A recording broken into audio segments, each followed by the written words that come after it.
What? Oh, the light's changing. We don't want to fall behind schedule. Let's move on to 1988.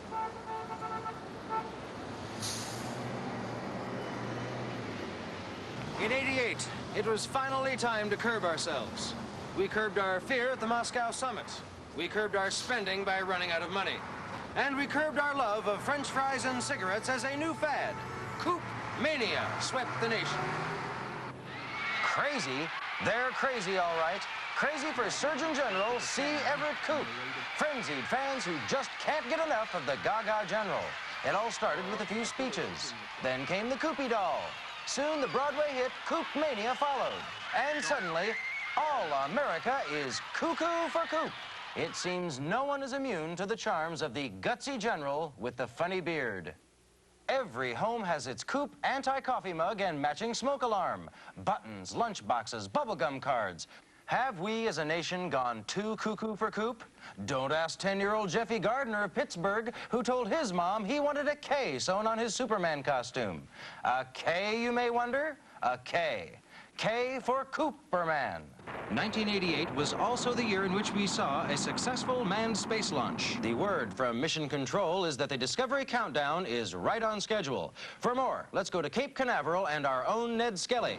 Actually, I haven't been out to Cape Canaveral yet, Chuck. I'm in downtown Orlando, where a more significant story may be developing as crosstown traffic is unusually heavy. So much so that... Yes, it's happening, Chuck. Traffic on Bradley Avenue is jamming up. I can't confirm it yet, but this could be gridlock. Back to you, Chuck. Gridlock, in case you're not familiar, is a term used to describe a traffic condition.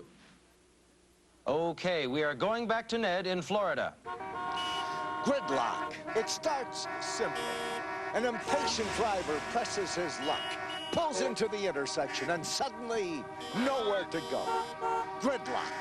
Within its deadly grasp, cars become stuck like Cub Scouts mired in quicksand. In moments, even luxury sedans are reduced to overheated steel traps, paralyzed, immobilized, and not moving. This is Ned Skelly in Orlando.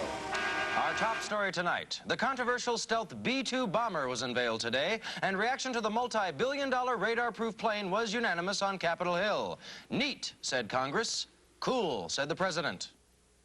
The presidential debate took an unexpected turn last night when Mike Dukakis used his closing remarks to sing Monty Python's Lumberjack song. George Bush then rebutted with a lively recital of the Dead Parrot sketch. In an alarming study released today, scientists report that the deer ticks which cause Lyme disease are heading south, where they'll meet the northbound killer bees in a winner-take-all grudge match. And research scientists in Helsinki have determined that the Earth is, quote, very old. Older than you'd think. Really, quite old. 1989 was the current year, in which everything seemed newer, fresher, more up to the minute. Tonight was supposed to be a night to celebrate our finest moment in space 18 years ago when astronaut Alan Shepard blasted a golf ball off the moon. We've just received word from NASA that the golf ball, a Titleist Duroplay, is now hurtling back toward the Earth. We don't know where it will hit, but we do know this. Stay inside, away from windows, and keep watching Nick at Night. For more, let's go to astronomer Carl Bryant. Carl, how dangerous is this thing? Extremely dangerous. Do not go outside, and I urge you, do not attempt to catch the ball. Golf pro Larry Klingman. Real beauty of a shot, Chuck. Nice backspin. He's got a chance at a birdie here. We've just received word the killer golf ball hit off the moon 18 years ago is projected to impact at Bethpage New York Municipal Golf Course. Gil, has the ball been spotted? Yes, sirree, and it's a dandy of a shot, Chuck. It should be an easy birdie from here. Thanks, Gil. What loomed as disaster now looks like a giant step for the space program and golfers alike. Hello out there from TV land, I'm Chuck Bruce. CBS News, in retaliation for the defection of Diane Sawyer to a rival network, has changed the name of 60 Minutes to 5 Big Man Dudes Sitting Around Talkin'. The closing segment will now feature Andy Rooney lifting heavy objects. Exxon officials say they are still completely dumbfounded as to how the supertanker SS Big Bonanza could have collided with their corporate headquarters last night. However, a spokesperson denied reports that talk show sidekick Ed McMahon had been illegally piloting the ship. And President Bush announced that he not only wants a kinder, gentler nation, but a nation with, quote, that wicked voodoo magic called love.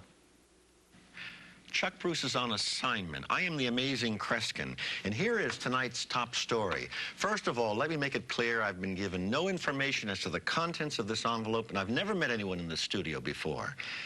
Now, okay, I'm getting a sense of great vastness.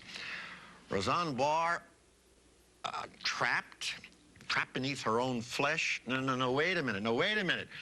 Polar, whales trapped beneath polar ice. Let's see. Oh my gosh, whales trapped beneath polar ice. Thank you very much. For Global Village News, I am the amazing Kreskin. So here we are, at the end of our journey. We've laughed a little, we've cried a little, and as you can see, we've shocked a little. Now that we've examined the past decade in such depth, it's time to sum it all up with a snappy little name for history to remember. The torpedo decade? Well, it seemed like a good idea at the time. The horizontal decade? Well, that had a nice ring to it. But for me, there's no longer any question. The 80s have to be the news decade. Why? Because in all those eventful years that came in a row, 1980, 81, 82, 83, 84, 85, 86, 87, 88, and of course, 1989. So many things made news. And now the 90s loom ahead of us like a freshly waxed bowling lane. What will life be like for the next 10 frames? Will we roll nothing but strikes? Or, to borrow a metaphor from baseball, strike out in the first inning? Hope your game's always a perfect 300. For now, as for the past decade, I'm Chuck Bruce for Global Village News. Good night. Chuck, things are looking bad for the 90s, particularly 90th through 95th Streets. We've got massive tie-ups all along the avenue due to construction. Bumper-to-bumper traffic stretches back for 5 blocks. I'd recommend swooping around the area and making my way across town in the 60s, or even as far back as the 50s. My advice for those heading into the 90s is buckle up, turn on some good music, and try to control your temper. It's going to be a messy, bumpy ride.